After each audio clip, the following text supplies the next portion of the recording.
Աստծո խաղաղությունն ու շնորհքը թող իջնի ամեն մեկիս վրա։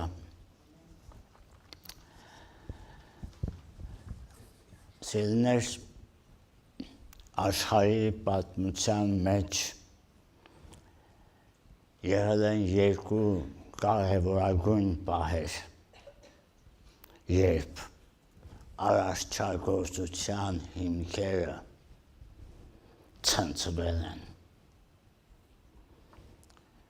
Առաջինը, երբ առաջին մարդը Ադամը ընտրություն կատարեց։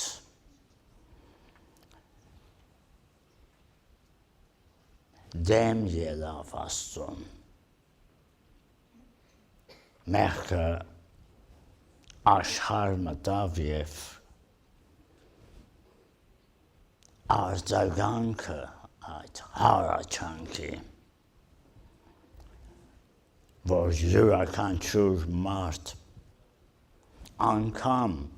ստեղծագործությունը այդ օրվանից ի վեր հառաչում է ցավի մեջ, սպասելով անգամ ստեղծագործությունը գրված է Աստծո որդիների հայտնությանը։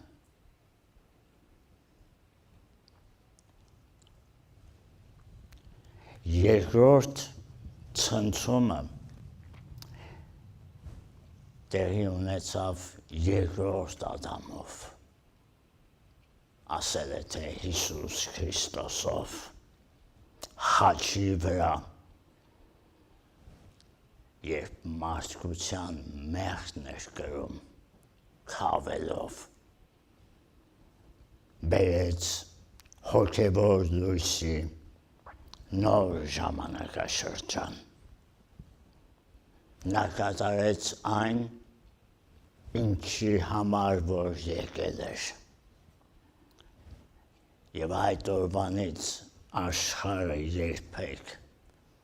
առաջվանը չի լինի։ Հիսուս Քրիստոսի խաչի վրայից արտասանած յուրաքանչյուր խոսք անչափ կարևոր են։ Դրանցից յուրաքանչյուրը առանցքային նշանակություն ունեն հավատավոր ժողովրդի համար։ Այս խոսքերը, որին այսօր ես կանդրադառնամ, քրիստոնեական աստվածաբանության մի քանի կարևոր ոլորտներին են անդրադառնում. քրիստոսաբանությանը, փրկաբանությանը, մարդաբանությանը։ Լսենք Աստծո խոսքը։ Ղուկաս ավետարան 23-րդ գլուխ 44-ից 46 համարները կընթերցեմ։ 6-րդ ժամին մոտ էր, և ամբողջ երկրի վրա խավար եղավ, մինչև 9-րդ ժամը, և արեգակը խավարեց, ու տաճարի վայրագույրը մեջտեղից պատռվեց, և Հիսուսը բարձրաձայն կանչեց ու ասեց. Հայր, հոգիս քո ձեռքն եմ ավանդում։ Այս ասելով հոգին ավանդեց։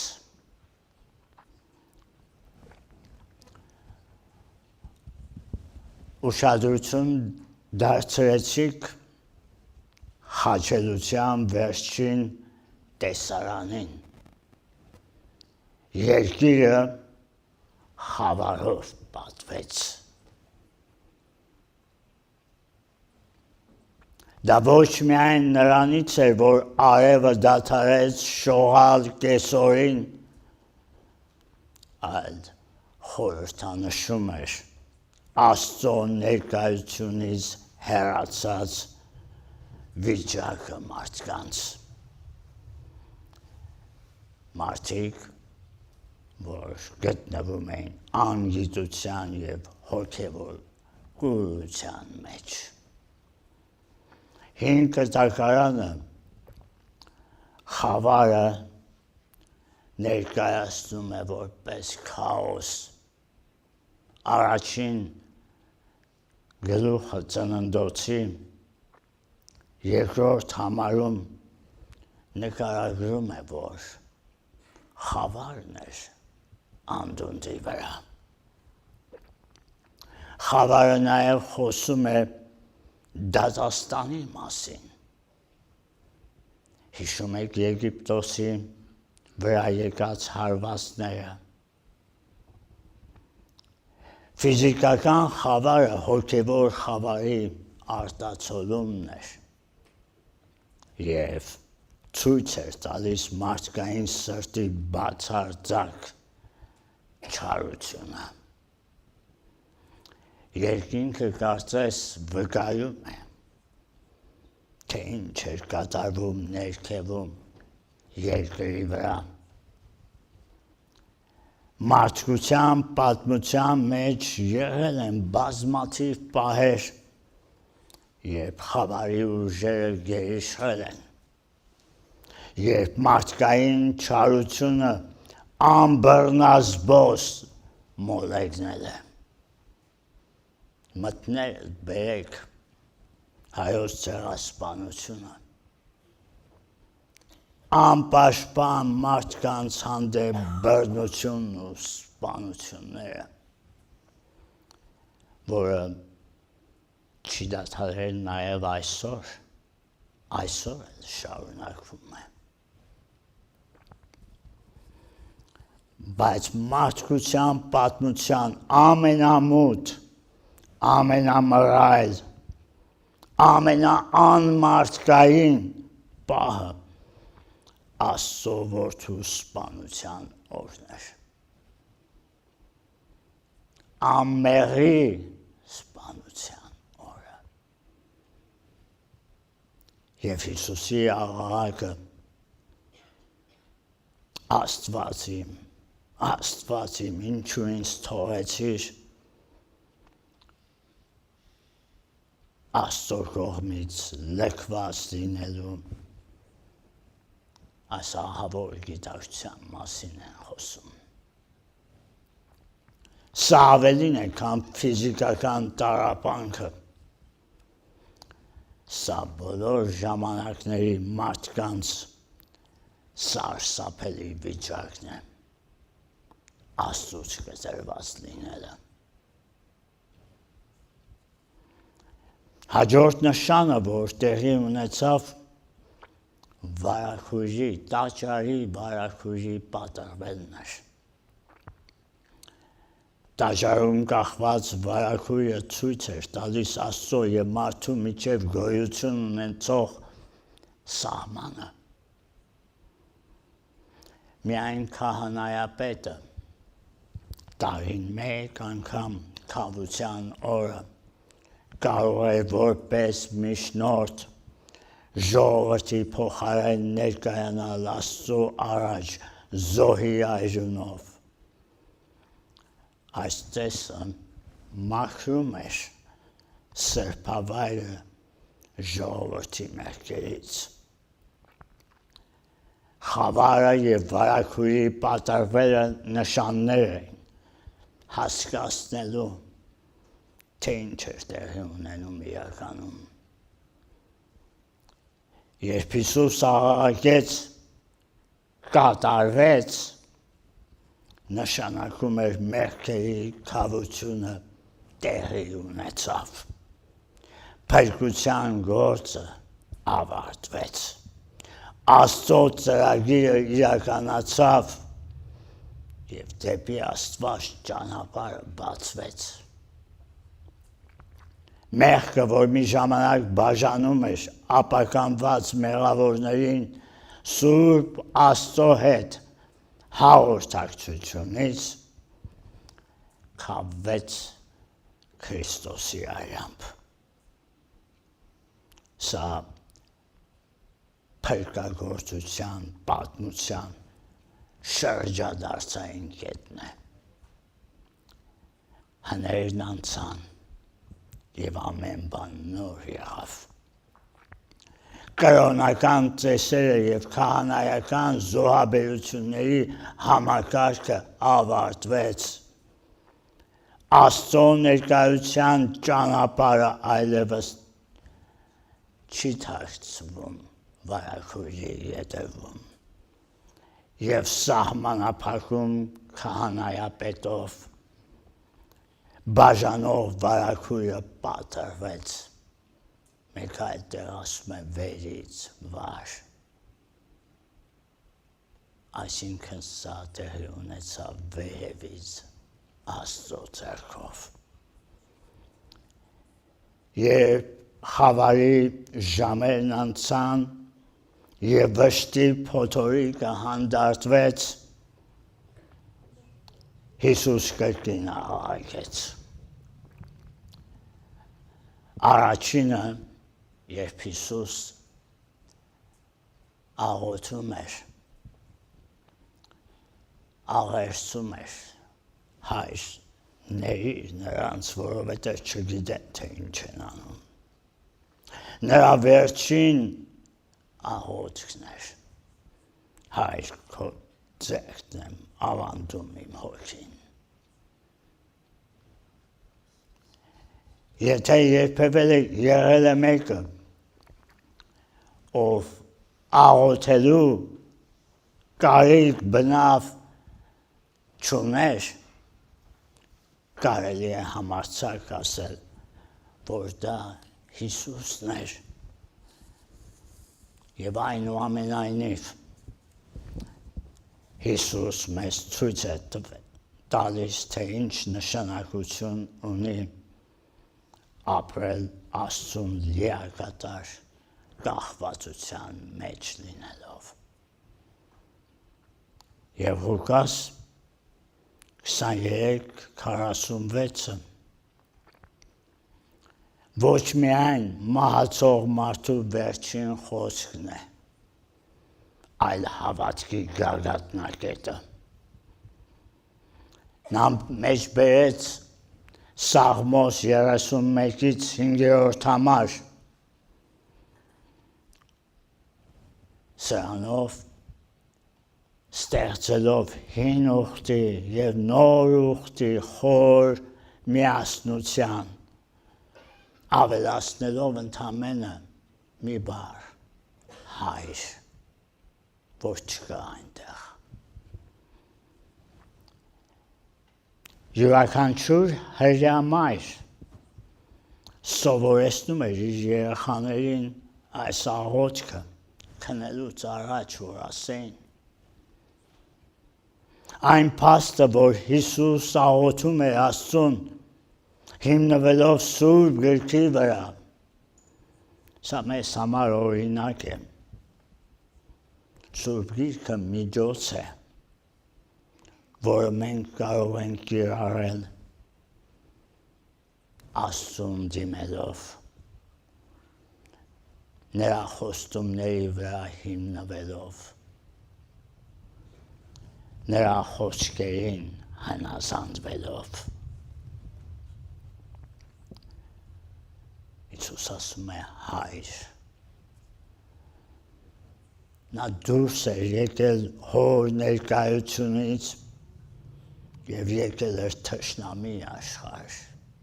թշնամաբար տրամադրված մարդկանց մեջ։ Սակայն աշխարհը երբեք չմտնեցրեց նրա և հոր միջև եղած հաղորդակցությունը։ Նա մահացավ, ինչպես ապրել էր, հոր անունը իր շուրթերին գրելով։ Քրիստոսի սովորեցրած ամեն մի բան, ինչ կա նոր կտակարանում, այնինչ դարձնում է նոր և ավելի լավը, քան հինը, եւ որը առանձնահատուկ քրիստոնեական է, դա Աստծուն որպես հայր ճանաչելն է։ Հայրը, եթե կուզեք, Աստծու քրիստոնեական անունն է, եւ որ հայր-որդի հարաբերությունը ավետարանի կողմից առաջարկվող ամենաբարձր առանձնաշնորհումն ու արտոնությունն է, որ տրված է։ Հայրքո ձեռքն եմ հանձնում իմ հոգին։ Հանձնում բառն այստեղ ակտիվ ընտրության մասին է խոսում եւ ոչ պասիվ, ոչ պարտադրված։ Այս խոսքում բացահայտում է Քրիստոսի երկակի բնույթը, Քրիստոսի մարդկային բնույթը, հոգի ունենալը եւ աստվածային բնույթը, իշխանություն ունենալը սեփական կյանքի վրա։ Ոչ ոք չի վերցնում այն ինձանից, ասեց Հիսուս Հովանու ավետարան 10:18-ում, այլ ես ինքս եմ տալիս։ Սա ընդգծում է, որ Քրիստոսի մահը ինքնակամ զոհաբերություն էր։ Հիսուսին հայտնի էր մարդկային ձեռքերի չար գործերը։ Նա ասաց, մարդու որդին կմատնվի մարդկանց ձեռքը եւ նրանք կսպանեն նրան։ Ասես նաեւ ահա իմ մատնողի ձեռքը սեղանի վրա է։ Այդ ձեռքերը արել են այն ամենը, ինչ կարող են։ Հիմա, երբ նրա գործն ավարտվեց, նրանք ավելին չեն կարող անել։ Հետևաբար, ինչպես նա այն ժամանակ իր մարմինը հանձնեց մարդկանց ձեռքը, այնպես էլ հիմա հոգին հանձնեց հոր ձեռքը։ Նա հանձնվեց իմանալով, որ այդ ձեռքերը միակ վստահելի ձեռքերն են։ Աստված հաճախ է խոսում իր ձեռքերի մասին իր խոսքերի մեջ։ Նա ասաց, որ կթաքցնի նրանց իր ձեռքերից տվերում։ Նա ասաց, որ իր ձեռքը չի կարճացել, որպեսզի ազատի։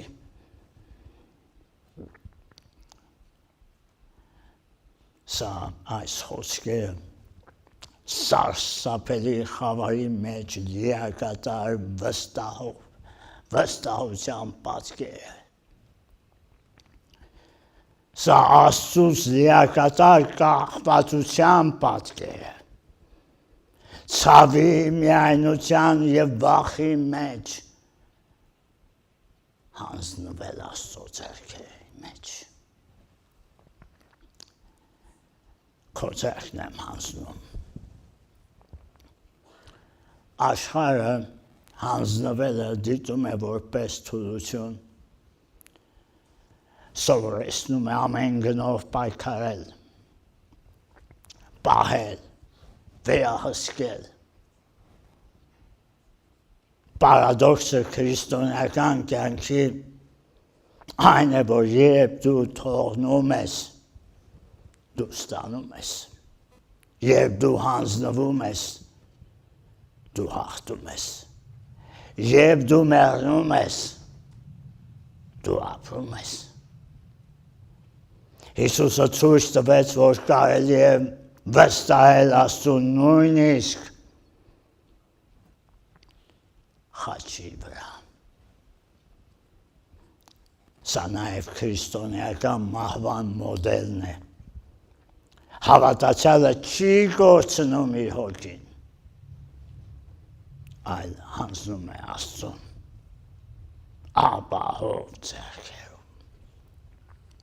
Սա մեզ տալիս է մի նոր պատկեր մահվան մասին։ Հավատացյալի մահը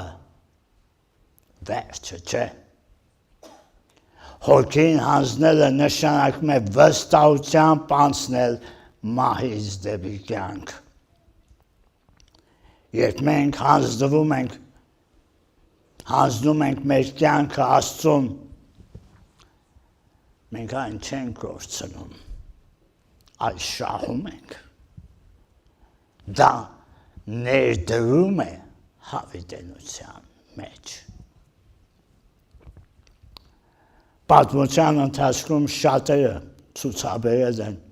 սիրելիների հանդեպ մեռնելու պատրաստակամություն։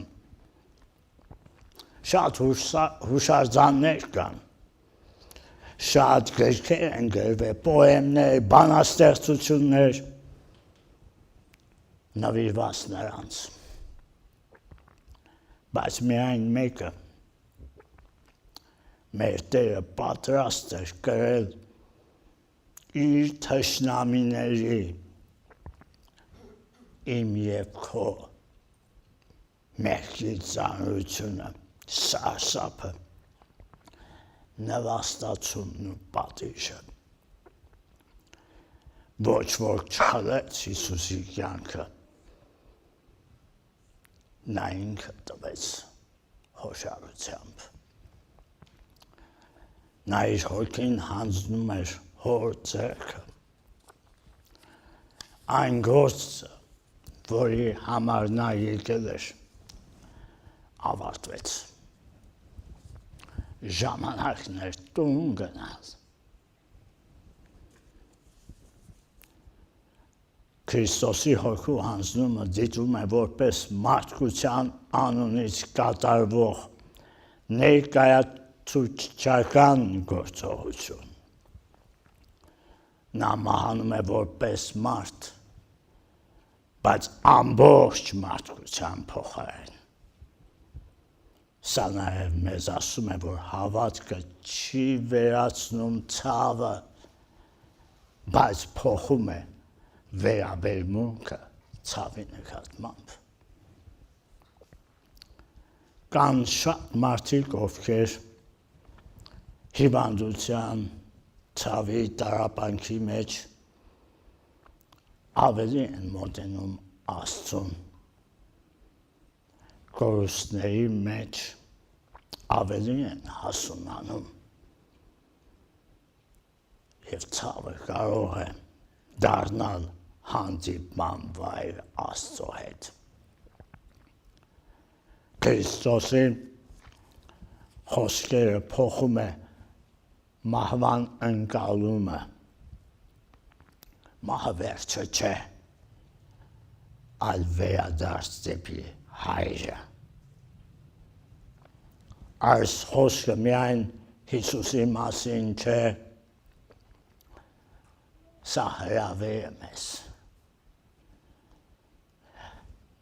Վստահությունը Աստծո նկատմամբ կախված չէ հանգամանքներից։ Երբ կյանքը խաչ է դառնում, Աստված շարունակում է դեռ մեզ հետ լինել։ Ում ենք մենք վստահում մեր կյանքը,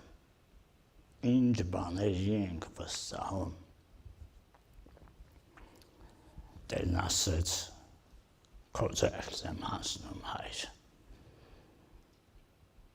Հիսուս մահացավ խաչի վրա, որպես կյանքի պարգևը հասանելի դարձնի մեզ։ Այս խոսքը մեզ համար ինչպես է դառնում կենդանի։ Երբ կարդում ենք շարունակությունը 47-ից 49 համարները, տեսնում ենք հարյուրապետը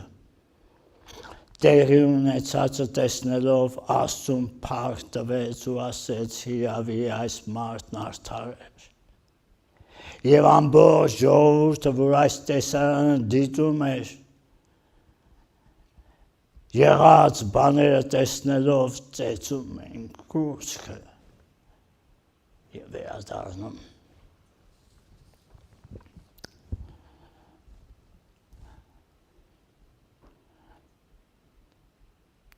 Ինչ տեսավ այս հարուրապետը,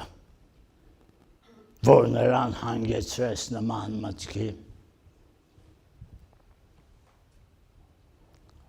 Այն, որ Հիսուս Աստծուց խնդրում էր,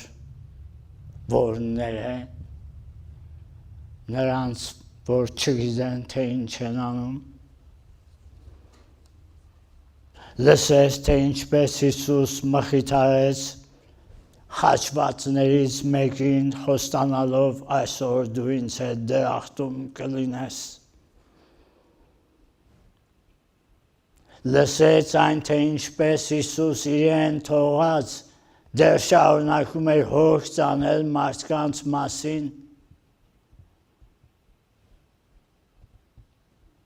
թե որ տեսավ տարօրինակ խավարը, տեսավ, թե ինչպես Հիսուս հանձնեց իր հոգին Աստծուն։ Հիսուսի մահը խոր ազդեցություն ունեցավ բոլոր նրանց վրա, ովքեր հետևում էին։ Հիսուսի մահը այսօր էլ փոխում է կյանքեր, լցնելով հույսով եւ վստահությամբ։ Հնարավոր է ձեզանից ոմանք եղել են մահացող մարդու կողքը եւ լսել եք տարբեր աղաղակներ, մտածել եք ցավի, տառապանքի, անորոշության մասին։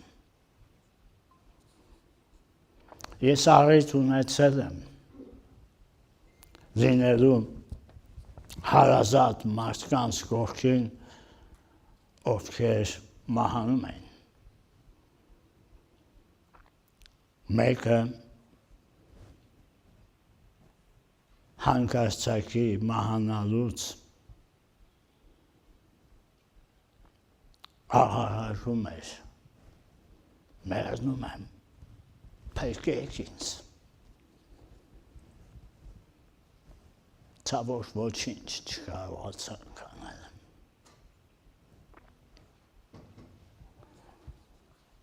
Մեկ ուրիշ անգամ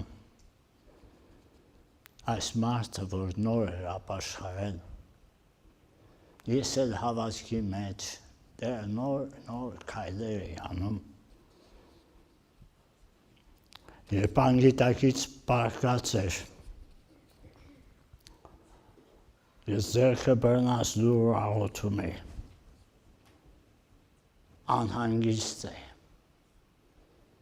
խնդրել էի Աստծուց, խնդրում էի Աստծուց, որ մի նշան ցույց տար, ես խաղաղություն չունեմ,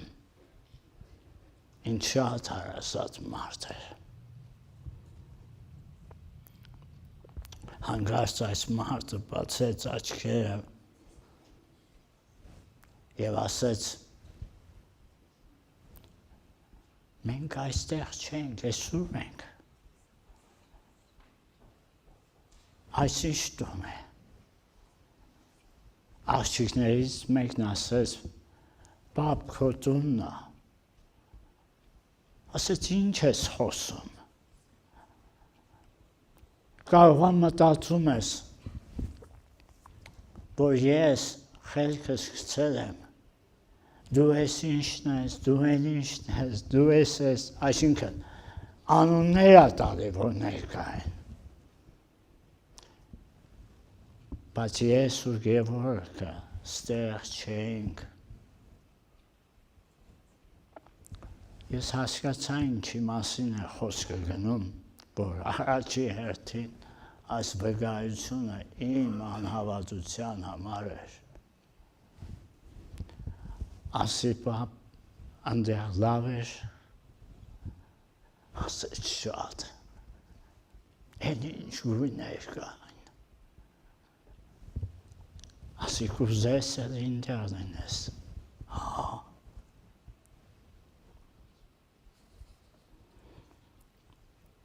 այս մարդը իմ հայրն էր,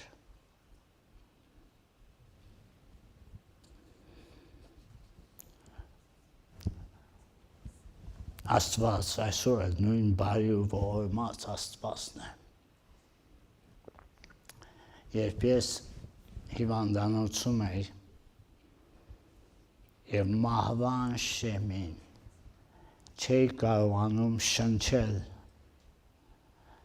փորձում էի անկանոն ինչ-որ անհասկանալի բաներ անել, հասկացա, որ մահը շատ մոտ է,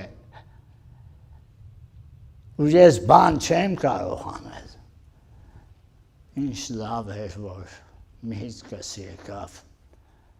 ասի հայր հանձնվում եմ քո ձեռքերում, չգիտեմ, թե կյանք ինչու տվեց, հավանաբար միգուցե նրա համար, որ ես այսօր ասեմ ձեզ, Աստված նույն է, երեկ ու այսօր, ու հավիտյան նույն է, նրա ձեռքը չի կարճացել։